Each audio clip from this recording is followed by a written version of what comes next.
Senator Scott Weiner and San Francisco Supervisor Connie Chan are in a race to succeed retiring Nancy Pelosi in Congress. Voters in District 11 will choose between those two candidates on November 3rd. Joining us now is Sam Lauter, a partner and co-founder of BMWL, a public affairs communications and political consulting firm here in the Bay Area. And we should note he's not working for either candidate. Thanks so much for joining us. We appreciate it. Thanks for having me this morning. Absolutely. So last month, Scott Weiner garnered 41% of the vote, Connie Chan at about 30%, in a primary with several other candidates as well. That makes Weiner the front runner going into November. But would you say that Chan still has a solid chance in this race? Oh, absolutely.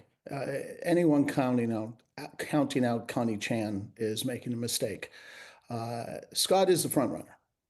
And if you asked me to put a bet down on it today, I would bet that Scott would win. But this is a tough race. This is not going to be easy. Both of them are prolific campaigners. And Connie's got a great shot. That margin is smaller than may meet the eye, that's for sure. What do you think Chan's most important task will be for the next 3.5 months? Connie's got a really significant base. She has the progressive establishment. She has labor. 17% of the district of the registered voters is Chinese American, so she'll have a great lead there. And then she's got Nancy Pelosi. So she just has to keep focusing in on going out and meeting the voters and making sure that those communities come out in November. It's a terrific base to have. And she is, like I said earlier, a prolific campaigner. So she's just got to keep doing the work. So we'll get back to the Pelosi endorsement in just a moment. Weiner is the more experienced politician. He's got more tenure. He's got more legislative experience as well. But do you expect him to still run this campaign as he may need to really feel like he's got to earn every single vote? Or is he going to lean more on, I've got the experience, we'll see how it goes? Yeah, Scott Weiner I know I said that Connie is a prolific campaigner. Scott Weiner is one of the strongest campaigners I've ever seen in my 40 plus years of San Francisco politics. He is going to, as I like to say, wear out a lot of shoes.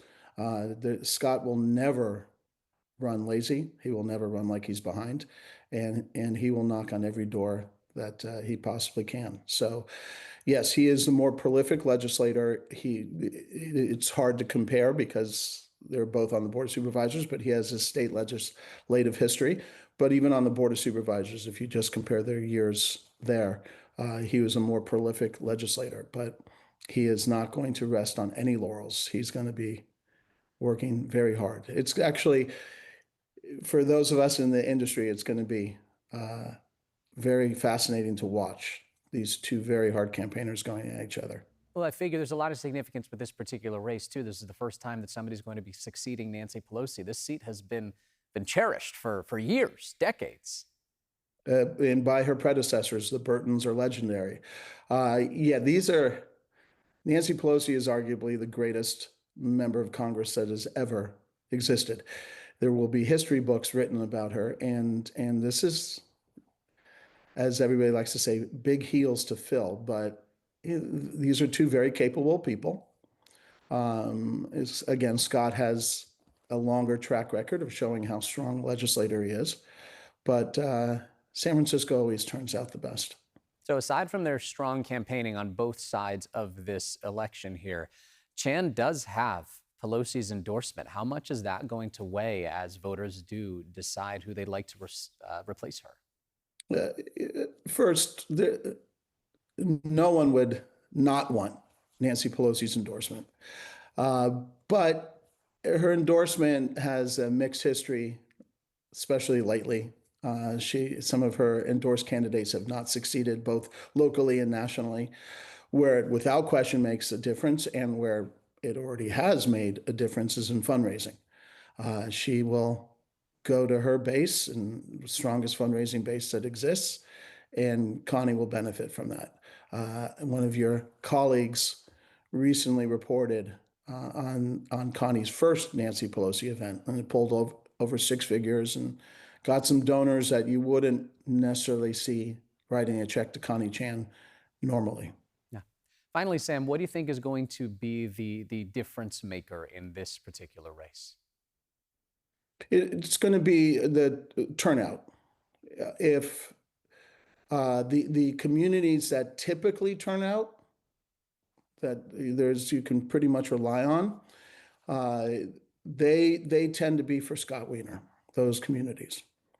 But there's if Connie can really get labor to do their work, and if the Chinese American community turns out, the numbers there should be overwhelmingly for Connie, although Scott has great history there and we'll get some votes. It's going to be really focusing on who they can get out to vote. And because of Scott's legislative history, he's also got opponents like the NIMBY community. So while Connie wouldn't necessarily have gotten their vote in a district race, if they're motivated, they're going to come out and support her too. So it's really going to be focused on which groups of people the teams go focus on to turn out that day. Sam, we'll be checking in, I'm sure, with you in about a month or two as we get closer and closer, because I guarantee Be this happy to do conversation is it. going to change as the time goes on. So It always does. I always say, this is what I'm telling you today. Ask me in a month. I might change my mind. then we will, Sam. All right, we'll see you in a month. Okay. Sam Lauter of Thank you. BMWL, thanks for joining us this morning.